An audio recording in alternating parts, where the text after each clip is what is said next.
You do so well. You're the number one agent in New Zealand. You've got 250 people in your database. Like, that's incredible. In real estate, if you're open-minded, small doors can sometimes open into big rooms with great opportunity. It's really important as agents that we appreciate the small wins along the way. How do you go from 0 to number 1 in Bayleys in 8 years? What was the strategy and how did you execute it? Yeah.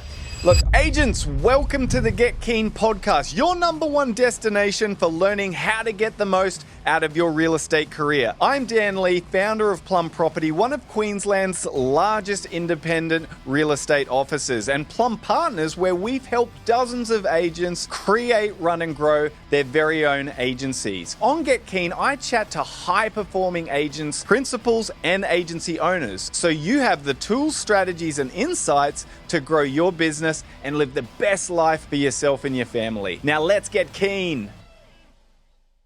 Okay, we're here. We're getting keen on the podcast. If you missed ARIC 2025, you didn't get down the Gold Coast, don't worry, because we have all the best speakers up on stage right here on the podcast. And this one, very special guest all the way from down south in New Zealand. The only speaker on stage from New Zealand for the weekend at ARIC. It's Edward Pack from Bayleys International. Now, before he says g'day, I just want to tell you a little bit about him. He is the number 1 agent in Bayleys International. Now, this is a huge company with how many offices, Edward? Is it now? Over 100, yeah, about 100. Over 100 offices, something like 1,000 agents. So to be number 1 in a network like that, you got to be doing a lot of things right. So we're going to find all about it today on this podcast. So Edward, thank you so much for joining us and giving us your time. Yeah, thanks for having me. It's good to be here. No worries at all, mate. Look, I love people's stories, especially you're number 1. You are the number 1 agent in a very massive network. And I'm sure the people listening would love to know like your journey from the beginning to getting there. You started in your 20s. How did it all start? And yeah, so I got into real estate by chance in my 20s and in my early 20s after finishing, after sort of school, university, traveling, that type of stuff. And then in my 20s, I was gaining some success selling real estate, but I was never really that proud of the properties I was selling, my success. But worst of all, I wasn't that proud to call myself a real estate agent, okay, socially and why? The stigma? Yeah, stigma. And I always thought in my 20s that real estate was just going to be a mere stepping stone to something bigger and better. Okay. And so it was really when I turned 30 where I was like, I was in that sort of stuck moment. Uh-huh. And I realized that I needed to do something. And by chance, I decided to see a friend of mine who was a career coach. And she said, I've got to spend a day with you and we're going to figure out, and she did a big personality assessment on me. Yeah. And we worked out that there are a lot of skills that I was like, I really enjoyed, and some skills that I was naturally good at that I got to apply in my real estate world every day. Uh-huh. And so I realized I had some of the skills and I was really enjoying what I did, but there was a couple of missing pieces. And the main one was my commitment.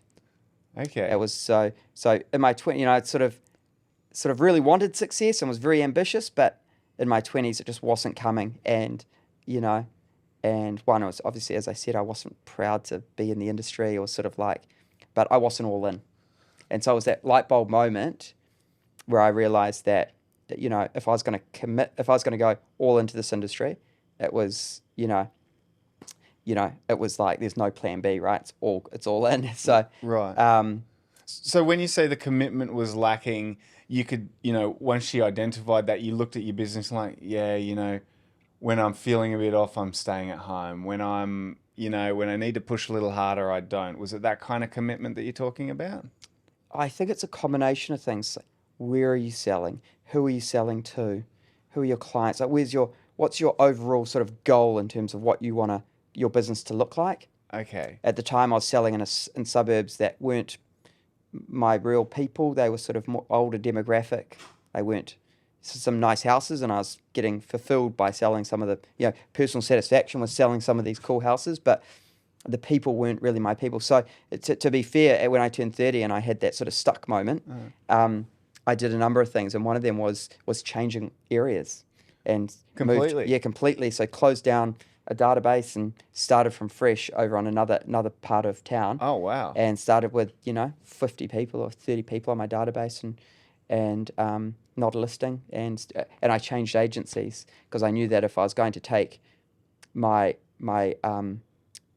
career to another level, I needed to align myself with the right brand that was going to help me do that. Okay. So Bayleys was always the right fit for me. Sure. And so that was the sort of start of it. So although I've been in real estate for a long time, I genuinely feel like I've only been in it since I was 30. Yeah. 'Cause that's sort of Okay. when I took everything like really seriously, and that's where I feel like all my success has come. But at the same time, I just feel like I'm new to the industry because I'm still constantly wanting to learn and evolve and grow. So it's an exciting, it's been a fabulous journey, and I'm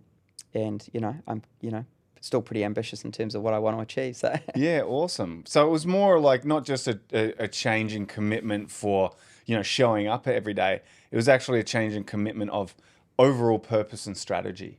So before that, you were just selling, a lead would come in, you don't care where it is, you take it, you do some work over here, you do some work over there, but you don't really have a plan.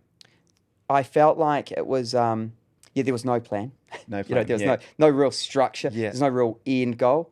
As I said, like I was selling, like who were the clients I was selling for? Like that wasn't like a sustainable business model for me.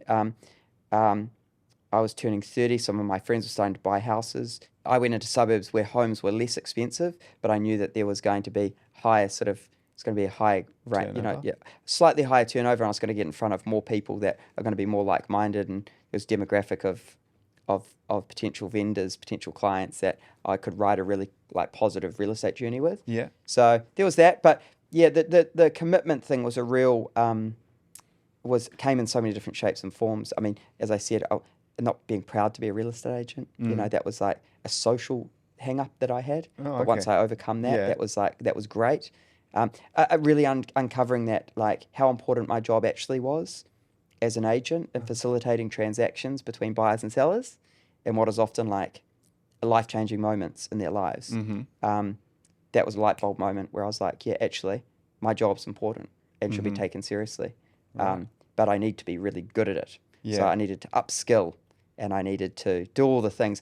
But I also needed to start doing work on myself, understanding who I was and what made me different.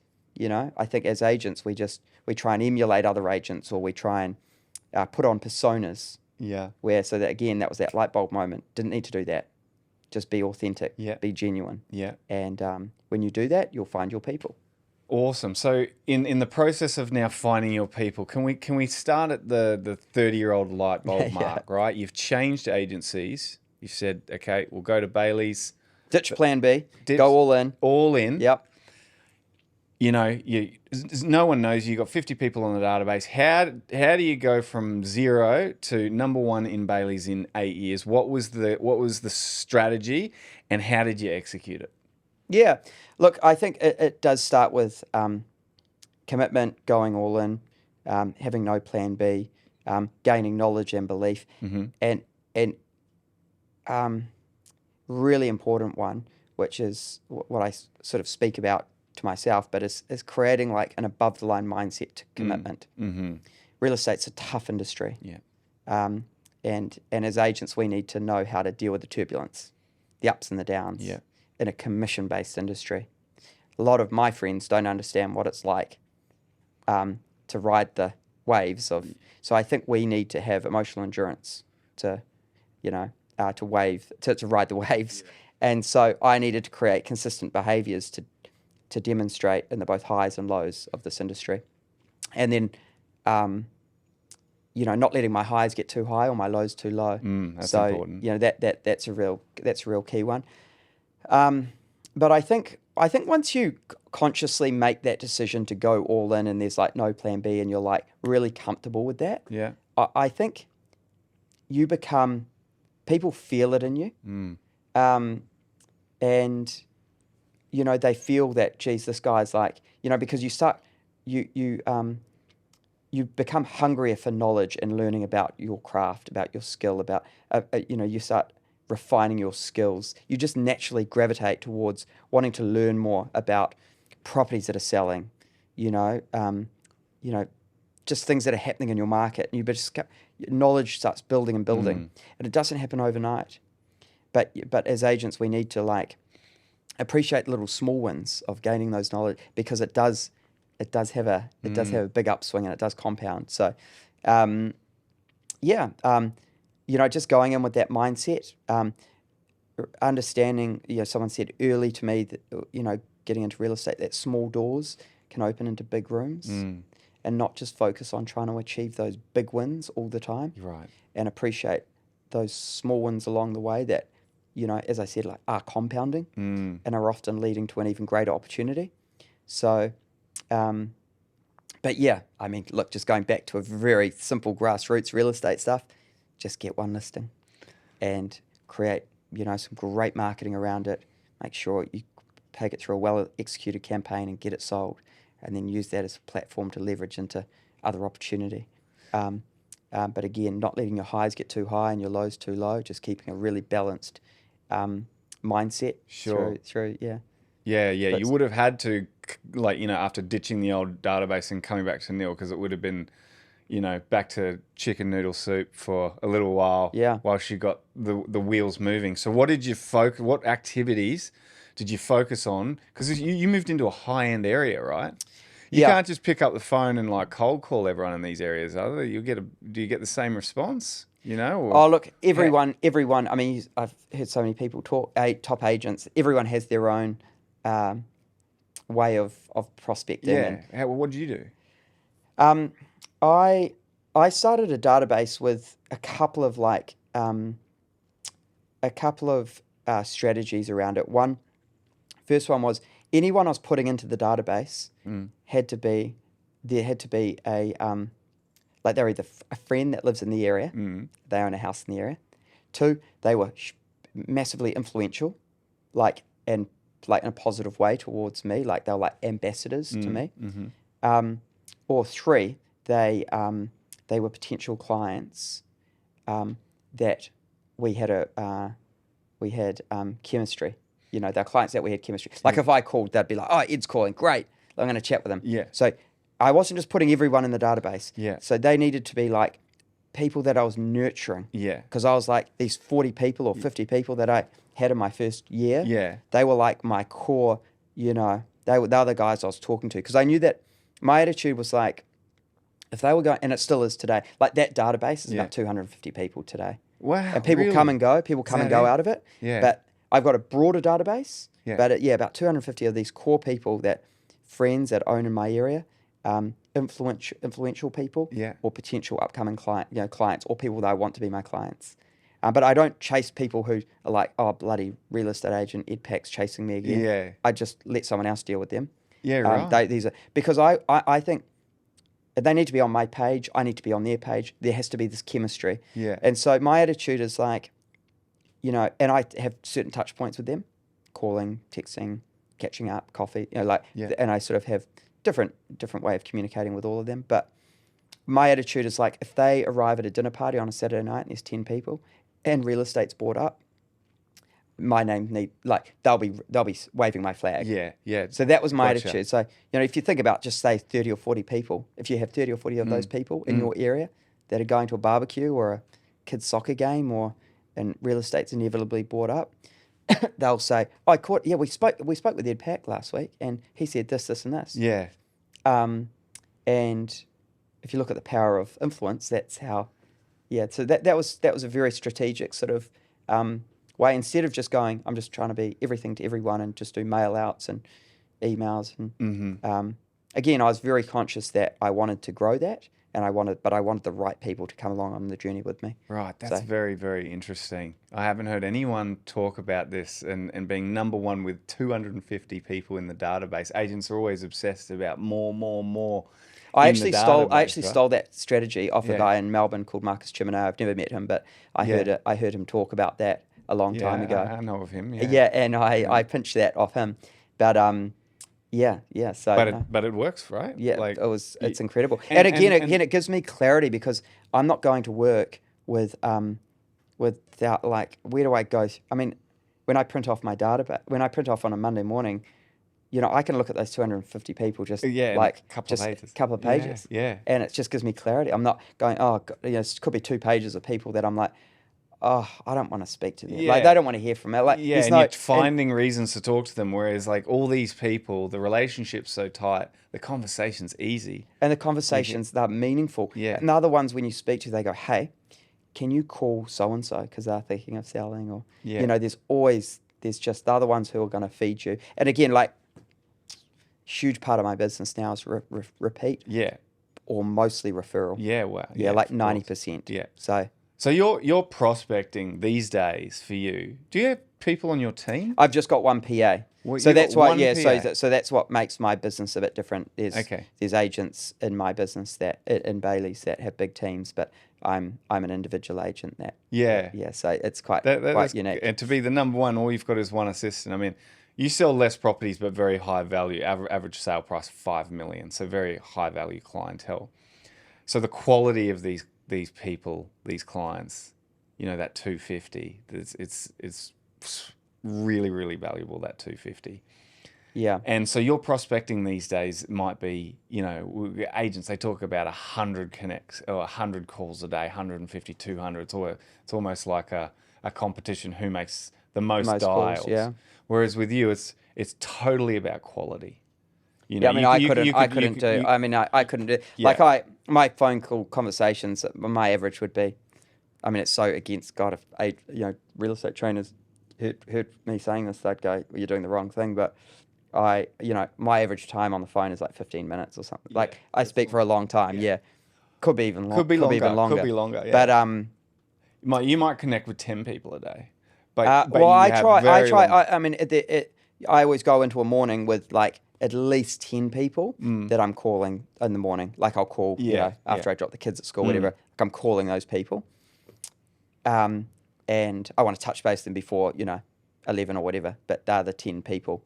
And then that's aside from, there are people that I'm like, got to touch base them because I know that they've just finished that little reno that they wanted me to pop over. So I'll follow them up. It could be, that's not including like the deals that I'm working on or the listings I'm working on or the callbacks I'm doing from the weekend or, so that's other stuff. Yeah. So, and it's easy to do that. It's like a palatable, but I always I'm very intentional about these conversations I have. They're not like, oh, hey, how's your day? We should catch up. Hey, how's, it's very much, hey, just, I'm calling because this, and this. And, and the conversation, as I said, like, just, it's amazing how, in real estate, like, if you're open-minded, like, as I said, small doors can sometimes open into great rooms, big rooms with great opportunity, and it can lead you down, and you look back and you go, oh my God, that like led into something that, you join the dots and go, shit, that was just like unbelievable how all that happened. Yeah. And it was purely on the back of this conversation that ended up. I think that's why I said to you before, like, it's really important as agents that we appreciate like the small wins along the way. A really good meeting with a client or an appraisal that didn't end up listing with you now. They're going to wait a year. Yeah. But just take that as a win. Yeah, that is. Just go, that's a potential seller who said, we're going to sell with you. I get to see agents and they're so disgruntled that they say, oh, they felt like they missed out on it. I said, no, they're going to, why? Are they going with someone else? They go, no, they're just waiting a year. I'm like, that's great. They've got a year to be like cheerleaders for you. That's it. Saying that we're going to be selling with someone, you take that as a win. And you got a year to build that relationship even stronger. Yeah. And, you'll find that they might have relative, like, it's just, just take those little wins because they do compound and they lead to even greater opportunity. So, hey guys, just quickly, if you're loving this content and you're a real estate agent that's already thinking what it might be like to have your own real estate business and brand, then check out the show notes. There'll be a link to our Plum Partners website where you can leave an inquiry and me or one of my team members will reach out. We help agents to create, run, and grow their own real estate business and brand so they can earn more and set up a better future for themselves. So get keen, get in touch. Now let's get back to the episode. We always talk talk about nurturing a database, right? So you might, and let's say most successful agents might, on average, have say 1,500 that they're nurturing. By nurturing, 10 bits of contact a year. Maybe a phone call a year, a couple of letters, a couple of texts, monthly email, anniversary card, and that's sort of their nurturing process. How would you nurture your 250? I suspect it would be quite different. Oh, look, honestly, we could all do, like, I could do a better job with nurturing, like, actual meaningful. But do you make sure that you meet with them at least once a year? For sure. Look, did you throw parties for them all to come to? I do an event every year. I have a sit down dinner with 50 of my top clients. There you go. So that's one. So that's something I do. Yep. And what does that look like? A really special dinner? It's at a restaurant it's a nice restaurant. It's 100 meters from where we live. Yeah. And we hire the restaurant, and it's a sit down dinner. Yeah, and it's cool. a cool night. It's fun. I do that. Look, I'm not super structured around it, but you sort of have to read the room and follow your nose with who are you going to put the time behind? Who are you going to invest the time behind at that moment in time?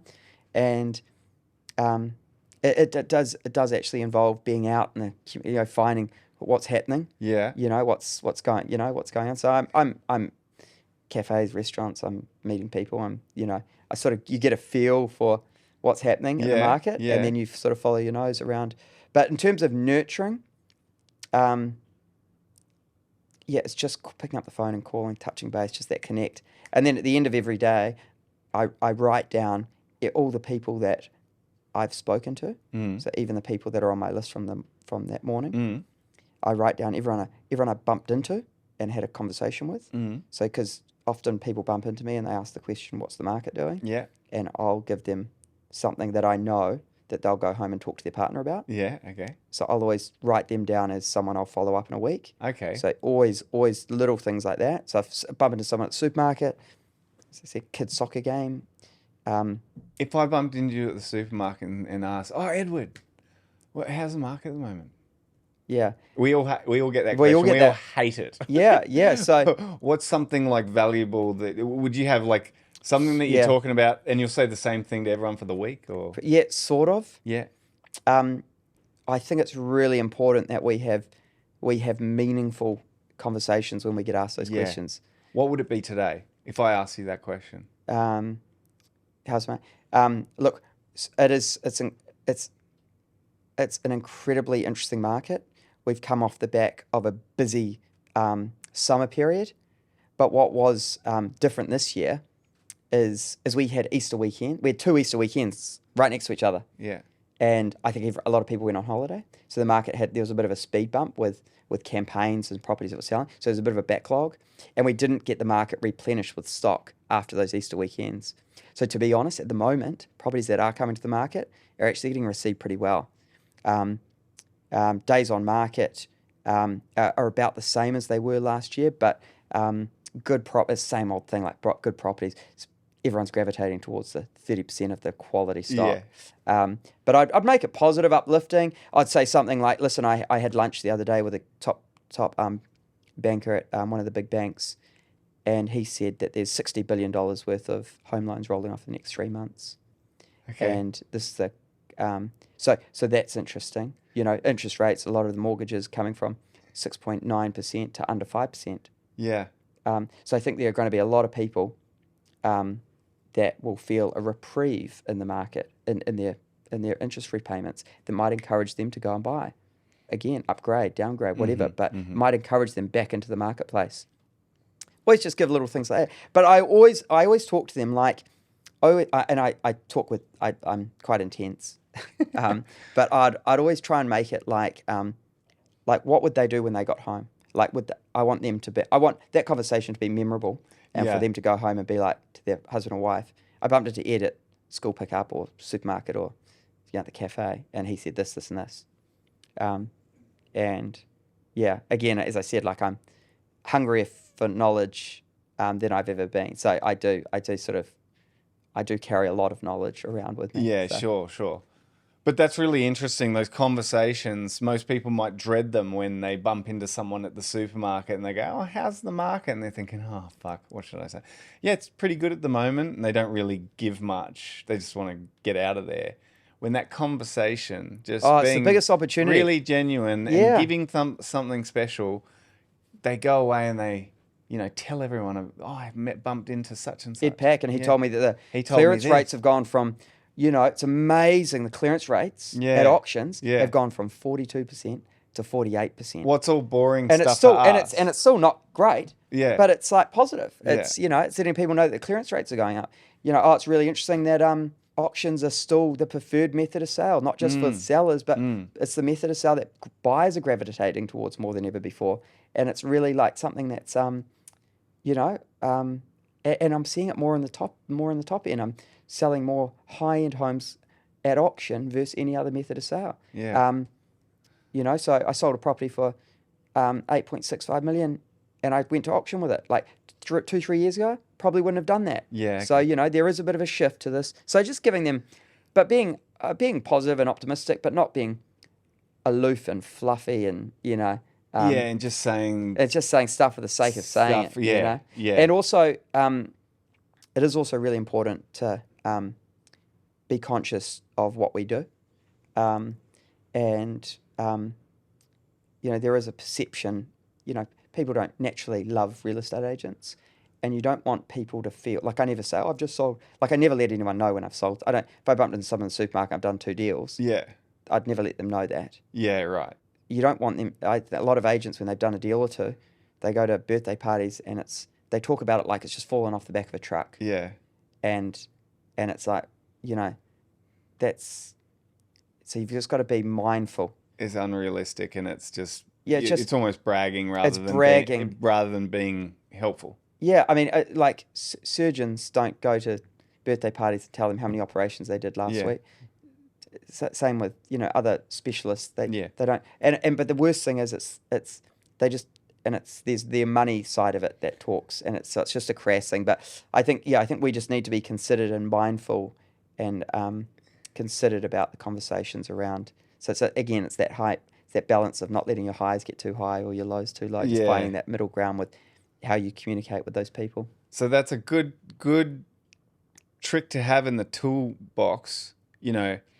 Have something to say. If someone's going to bump into you and say, how's the market? The market is not, oh, it's great. I just sold 2 properties for over $1 million. The commission's great. You've got some nuggets that you can throw out that you can give these people to take home and talk to their families, talk to their friends about, and feel like that agent cares about the conversation, cares about giving valuable information. Yeah. And you're building trust in those conversations. Building trust and letting them walk away like you're the thought leader. Yeah. And feeling good about the conversation. Yeah. Right? Not going away going, he just made me feel but also like he... feel like crap. Yeah. Because if you bumped into someone at the supermarket and you told them that you've just done 2 sales, they'll walk away going, oh shit, he's just made a bunch of money. I feel like I've had a crap day. Yeah. And geez, I've just had a crap day, and that guy, and they walk away feeling a bit deflated. Yeah, so for sure. it is really being conscious about how are you going to leave that person feeling. And so, if you say something like, "Hey, listen, so funny I bumped into you. Did you see that house? Da da da. Do you know that was bigger than yours? But it was so funny when I walked through that house, had a similar feel to yours, and honestly, I was going to call you the other day because, I told you when I went through your living room that I thought it was one of the most beautiful rooms, and I went through this house. You should go through it. Or just making people feel, just being, having something relatable. It's the same story. I just sold this house and I was thinking about the living room, and it was just like your living room, and blah, blah, blah. It's the same story. You've just told them about the sale, but it's related to them and made them feel good about their house, and they've walked away going, oh. Yeah, they go home and they say, their living room. I saw Ed Pack, and he said that house had the same living room, and it sold for a great price. We should go see it. Yeah. Yeah. And if they come to sell, who are they? Like, they'll sell with the person who's just bumped into me at the supermarket and told me how amazing our living room. He just loves our living room. Yeah. It's funny. I went to pitch on a house the other day, and I walked out of it, and I thought, oh my God, I did a 10 out of 10 pitch. Yeah. It was so good. Yeah. And I really got along with both husband and wife. Yeah. And there was a bunch of other agents there they were meeting. They weren't previous clients or referred or anything.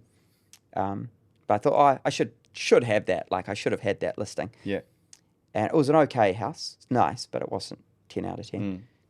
And about a week later, I called them, followed them up. You know, we had a few conversations since in that week. But then they called me to say that we've gone with another agent. And I said, why didn't you go with me? And they said, we felt like you weren't as complimentary on some of the rooms as the agent we went with. Okay. And so all I needed to do is just care a little bit more about some of the house. Yeah. But I didn't get that and so it just reminds you that you could think you delivered the best presentation and, you know, your strategy was just 10 out of 10. But if you didn't like their living room, their garden or their flowers or, you know, if you didn't make a personal connection through the house, and she's right, I didn't care. I didn't care enough, but yeah, and that comes down to great rapport building. You know, you would, in the moment, probably not just thinking, how do I build great relationship with this lady about her house? You're probably just thinking a bit more business. Yeah. At that point. Yeah. And you know why? Probably because your relationships with all the other people that you sell for are so strong that you don't need to be doing this fake fluffy persona in the listing presentation, you know, talking so wonderfully about everything, because you know that there's that previous trust already built and you just need to be naturally you to get it. So yeah, I hope so. Yeah. And well, it's another really good reason why building relationships is so important, because, you know, you had a great opportunity there to list a property, but you didn't know them beforehand, right? So they were picking you out of a hat with, you know, 4 other agents and you were in there competing. You might have won it, but you didn't this time, you know. When you've got the prior relationship, when you do all of that work like you do, the months and years leading up to them wanting to sell, all that little information and those calls along the way, and you've become the agent that they're going to use before that moment, right? And that just shows how important that relationship building is for agents. Yep, right? For sure. It just shows it, like, because you do so well. You're the #1 agent in New Zealand. You got 250 people in your database. Like, that's incredible. That's like, this is total proof that relationships are everything in real estate, right? For sure. Couldn't agree more. I love that. Yeah. Mate, we're out of time, but that's all we need to learn from the best in New Zealand. Edward Pack, thank you for sharing your journey with us, mate. Thank you. All right. Cheers, man. Thank you for tuning into the Get Keen podcast. If today's episode inspired you, please show your support with a 5-star review on Apple Podcasts and Spotify. And make sure you subscribe on your favorite platform too. Don't stop there. Join our community of forward thinkers by connecting with me on social media at Dan_Lee_Plum. I'm looking forward to exploring more strategies and insights with you on your journey to the top. Until next time, keep getting keen.